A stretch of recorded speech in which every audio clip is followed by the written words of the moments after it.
my great pleasure to introduce the first speaker today, Herb Simmens. Herb is a long-time climate leader. He co-led the effort that saw Montgomery County become the first US jurisdiction to declare a climate emergency in 2017. He is the author of A Climate Vocabulary of the Future, described by author Kim Stanley Robinson as a science poem, an inspiration, and a prophecy. Herb also co-founded the Healthy Planet Action Coalition, an international group of scientists and others working to restore a safe and healthy climate. He's also the host of the Climate Emergency Forum on YouTube with Paul Beckwith and Peter Carter. Today, Herb will present how the Climate Triad can restore a safe and healthy climate. So with that being said, please join me in welcoming Herb Simmens.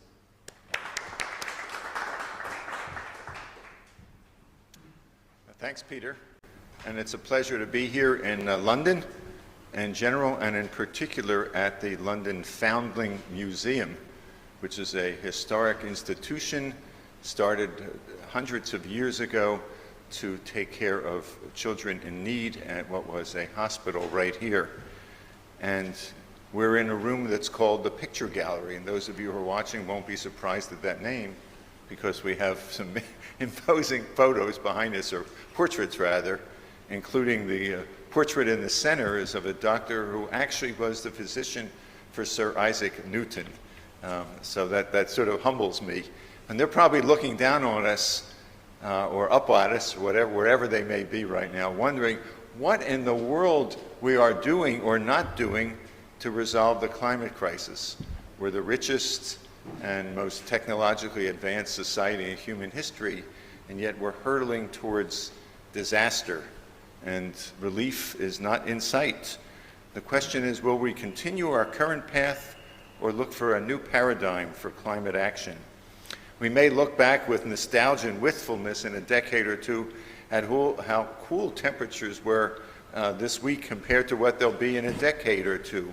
Why hasn't humanity responded, even as we have the knowledge, the resources, the means, and the motivation to do so?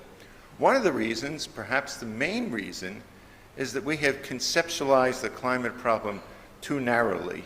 Later today, Steve Keen will talk about how economists have also misconceptualized the climate problem with disastrous consequences. But it's not just economists.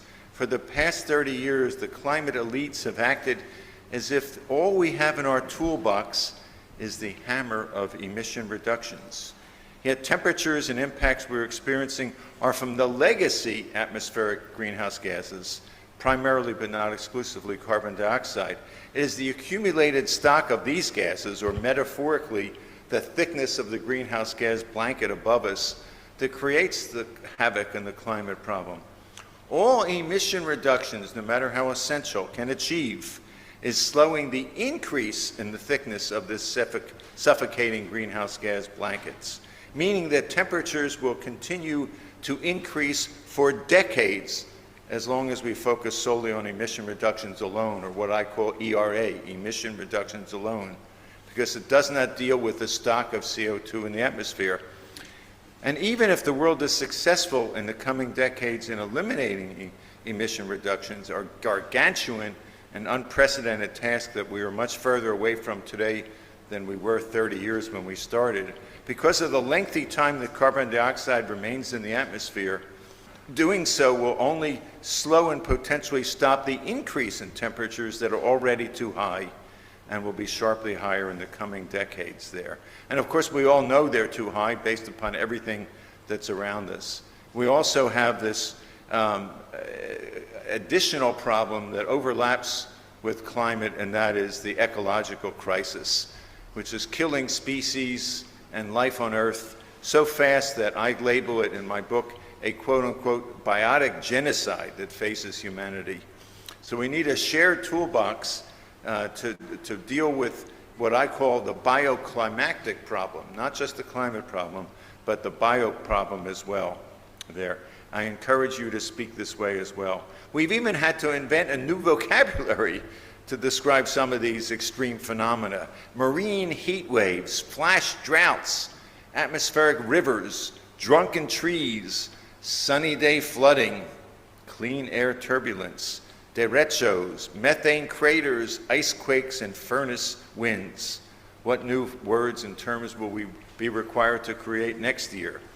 In addition, glacial and sea ice is melting at current temperatures and has been melting for decades there, and ecosystems are collapsing all around us there, and this will continue to, if not accelerate, and this is important, even if emission reductions are eliminated. This will continue for centuries.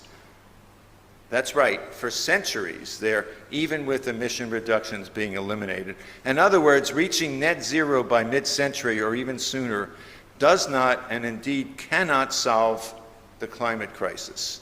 You won't hear that very often. I wish it was more widely known. So if all we have is the hammer of emission reductions, we're progressing towards a future that none of us here would want to live in, and none of us or our kids or grandkids should have to live in. So a number of us, more and more, but still way too few, are calling for the whole toolbox to be taken out of the shed and urgently employed to repair our climate. Then these tools are, yes, emission reductions. They absolutely need to be accelerated. There's lots of ways for that to happen, and many of the programs here at the London Climate Week this week are focusing exclusively on that one particular tool. But we also need to scale up all possible approaches for removing carbon dioxide out of the atmosphere, as daunting as a task that is. It's actually, some have estimated, equivalent to recreating the scale of the entire infrastructure of the fossil fuel industry to pull out the excess CO2 that's in the atmosphere that's causing the climate crisis there. Some of the ways, and no doubt others will be created or discovered, to pull CO2 out of the atmosphere include the weathering of rocks, directly capturing CO2 from the air by machines, massive ecosystem restoration, and many more, though. Most urgently, however, and most controversially, yes, we need to find ways, indeed we have already found some, to test and deploy a suite of approaches that can directly cool the climate.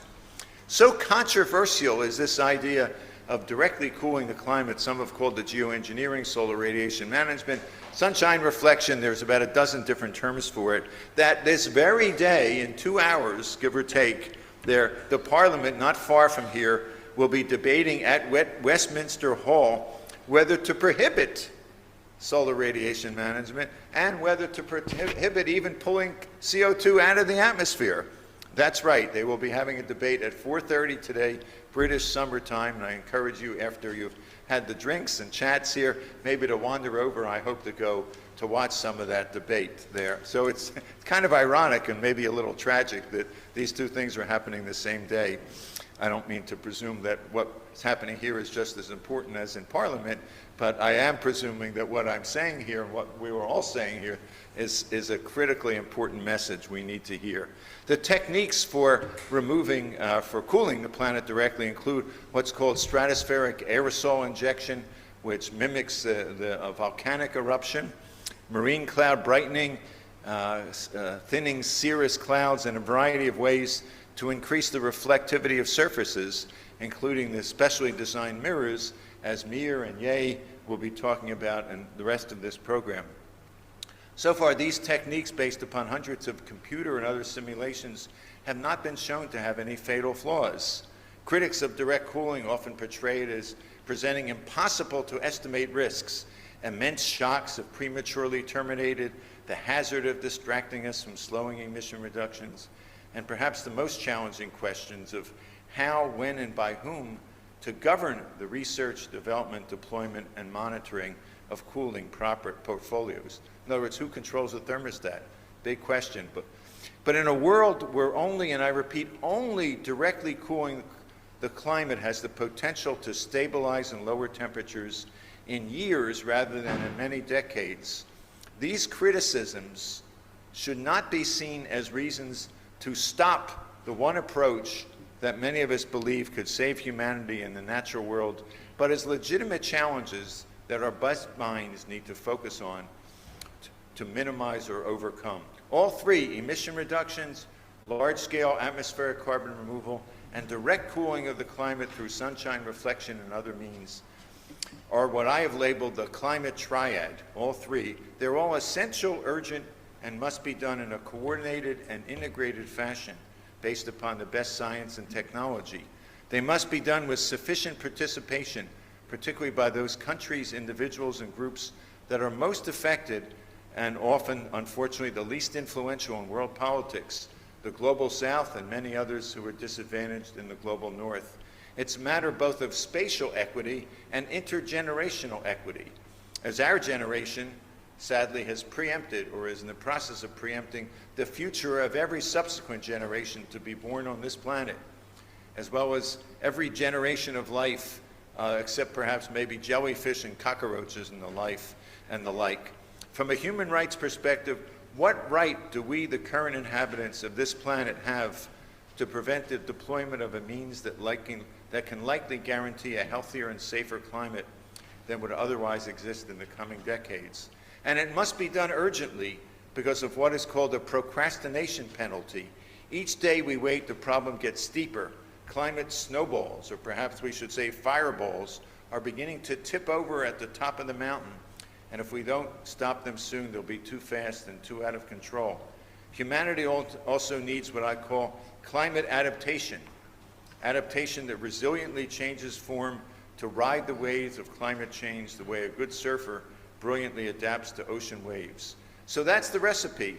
Let us tell policymakers and climate-aware activists that they need to dig deeper into their toolbox and not rule out any tool as out of order, as being discussed in Parliament in an hour. And so we want to encourage each of you to become, if you're not already, what I would call a climatrarian and a planetarian. Think boldly out of the box and think at the planetary scale, at the local scale. We are facing what I call a one-generational challenge to restore our bioclimate. I hope you, your friends and colleagues will join that one-generational challenge. Thank you very much.